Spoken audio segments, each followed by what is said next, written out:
Hi, folks. It's Donna Martin here. Welcome to episode 9 of my podcast, Unleashing Infinite Possibilities. And before we begin, as always, I invite you to set the intention. This podcast is here to invite you to get curious about who you are, the life you live, and how you really see the world. So let's dive in. This week's topic that we're talking about is self image. When it comes to self image, this is one of the most powerful shifts that you will ever create in your life. This is about looking at where you are in your identity, in your shifts, in your image of you now versus the person that you desire to be. Because most of us, if we were asked and we had a genie in a lamp and we won the lotto in the morning, what would we do? The first thing we would do is shift a lot of external images. But I invite you to get curious today because it's not just the external image that counts. Did you actually know that we have two self images? And there's an incredible guy called Maxwell Maltz that talks about this in his book, Psycho-Cybernetics. So if you have an interest in self image, if you have an interest in personally developing yourself to elevate all your results, I highly recommend having a look at this book because it breaks down the mechanics, it breaks down the ideas and concepts, how we house them, how we view our life and ourselves through different words. And the first way we view it is through the external world, through you looking at me on the video, me looking at you, looking at pictures, looking at how we express in the external world. But it's a 3D world, it's in the material things, it's in the surface things. And yes, they're beautiful. And yes, I love something beautiful as much as the next person. But the thing is, we also have an internal image. And most people don't realize because it's the internal image that sets our results, that sets our standard, that houses the identity that we have, that feeds what we call our subconscious, that feeds our beliefs, that feeds the experiences that we have, that we elevate out of, that feeds whether we buy into something or we stay in a comfort zone or whether we move out of it, whether we learn. So, yeah, a bit of a pause there because, whoa, did you actually know that you have two self images? And now, if you know something that you didn't know before, what will you choose to do with the information? We're talking here about you unleashing your infinite possibilities, awakening your power within, being who you are here to be, living the life that you desire to live without restrictions, without limitations. Because most of the limitations that we have here, folks, they are created from a prison that's in our own mind.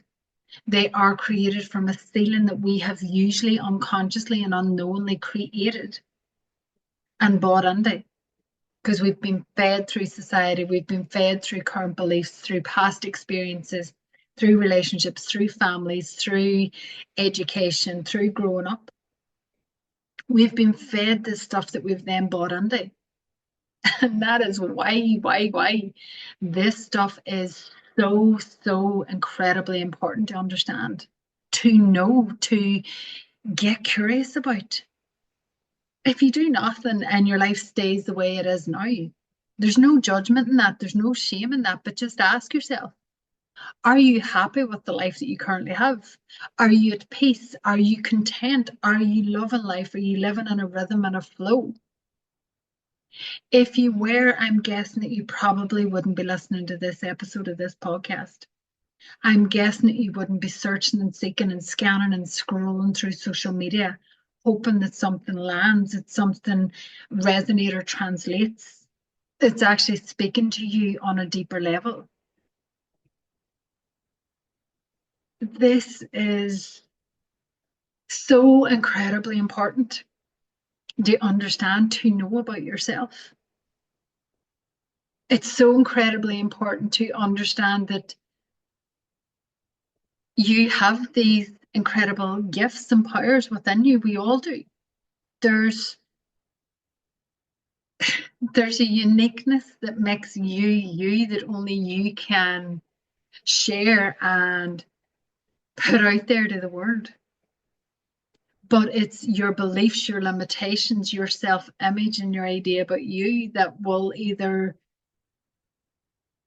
allow you to step into your greatness and unleash your infinite possibilities, or that will keep you stuck in the fear, in the blame, in the shame game of, I couldn't do that. That's not for me. I've tried that before. That doesn't work. No, I've done this. I've done coaching before. I've done a course before. I've done a product before. This is all rubbish. It's woo-woo. It's blah. Listen to whatever's going on for you right now and ask yourself, what are you being called to step up and do? How are you being called to live your life? How are you being called to help other people? How are you being called to share through your business, through your career, through your passion, through what you're here to do? How are you being called to be in your inner circle with your people at home, to show up? How are you being called to experience the life that you really desire to experience? This information is, oh my God, it is so, so incredibly important that, just when you know, you can't unknow. And this is the beauty, when you invite yourself to get curious and actually ask yourself, what's holding me back? Where is my current image? What's my current idea of me? Have you heard me say, stand in the mirror in the raw naked truth, go in and have a shower, drop your towel and just stand and look at yourself in the mirror?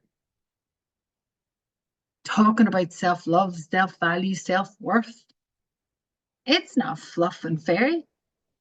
When you understand the power that you have, the value, the worth that you hold, that you have the ability and capacity to hold in and view of yourself, when you allow your self-image to house that understanding of the incredible being that you actually are, when you allow yourself to accept that internally within you and externally, your results will change. That's where success comes from. And it's whatever your idea of success is. It comes from you being you, from you loving you, from you identifying where your current self-image is set, where your patterns and beliefs are currently set, where your identity is currently set. Do you identify as the label of whatever job you do, whatever business you own or run? Do you identify as a mommy, as a daddy, as a partner, as something else? Do you identify as $100,000 a year person? Do you identify as $1 million person? Do you identify as somebody that's always sick, that's always tired, that's never succeeding? Who have you been identifying as up until this point?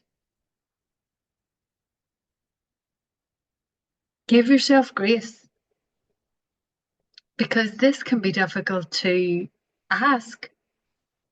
It can be even more confronting to look at yourself in that raw naked truth, stand in front of the mirror and actually just say, feel the feelings that you're feeling. Like, even that just wells me up now, because it's the basic things of just looking at you, looking at your beauty, looking at why you're here. And not just, and you're not just here to kick a can down the street, or to just dim your light for other people, or to play small, or to just waste away doing a Groundhog Day and just hoping and wishing that things will change until you get to death. I nursed hundreds of people in their deathbeds when I was a nurse. And one thing nobody wanted regrets. It didn't matter how much external money they had in the bank. It didn't matter how many external things they had. Yes, it made for a great life and great experiences. But the overwhelming thing that people wanted was to know that they were loved, to know that they mattered, to know that their life mattered and that their imprint, their energy, emotional energy imprint, that the gift that they transferred onto others, how they seen themselves, how they held themselves, how they viewed the world, how they interacted with other people. That was the overriding thing that most people in their deathbeds wanted. They wanted to know they mattered. And that human need that we all have is we want to know that we mattered. We want to know that at the end of life that we contributed to something, that we were loved, that we counted, that we made a difference, that we had this imprint on this human world that we will all eventually leave. So coming back to your self-image and understanding the external one, that front that we put up for other people, that mask that we normally have on. Ask yourself, why are you wearing it? Are you sick and tired of wearing it?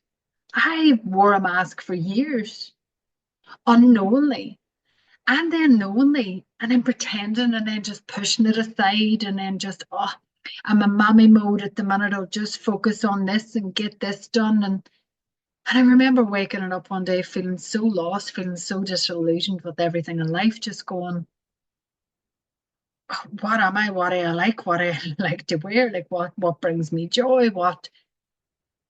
And you get consumed by all the external or all the people that you're trying to take care of or to matter to. But the most important person is you. And it's the internal ideas, the internal feelings, the internal experiences and thoughts that you have when you look in the raw naked truth to yourself. That's where you will see your identity. That's where you will see your current identity. And that in itself is a gift. So I invite you today, read Maxwell Maltz's book, Psycho-Cybernetics. It is incredible. Put your comments in to this podcast. Share this with somebody that needs to listen to it. Send me a message. Have a conversation. Because where you are now isn't where you have to be. And identifying where you are is a gift. Because it means that you're going, okay, what things am I happy with? What things am I going to let go of? What things am I going to elevate? What things do I want to work at and actually move from, elevate and expand out of? What things do I want to improve in my life? What imprints do I want to improve on? How do I want to add more self-love, more self-care? How can I put me first? If loving yourself and understanding and working on your inner self-image, your inner work, doing the work on shifting your identity, if that is the key to success, is it worth getting curious and asking yourself the questions on this podcast? Is it worth taking the time to value and write them down? Is it worth doing some of the work? Is it worth having a conversation? What happens if you do nothing? What happens if you're not willing to ask the questions? If you can't look at yourself in the mirror in the raw naked truth? You continue wearing the mask. You continue going around doing the same thing. But you continue dimming your light. You continue stuffing the stuff down into the baggage until one day it turns into dis-ease, disharmony in the body, dissatisfaction. That energy eats at you from the inside out. You know this, you'll feel it. You'll feel what I'm talking about. I've experienced this myself, and there's no quick fix. There's no one and done. This is about deciding that you're going to actually put you first. You're going to get curious. You're going to ask the questions. Go do the work in your book. If you're ready, come have a conversation. We all should be doing this work, because this way, when we understand, when we know and stand under a new awareness of who we are, how we operate, and how we can actually intentionally design and manifest the life we want to live, everything in your life will change. So on that note, I will leave you with this food for thought. Thank you for tuning in. My name is Donna Martin, and I will see you in the next podcast. Thank you, folks.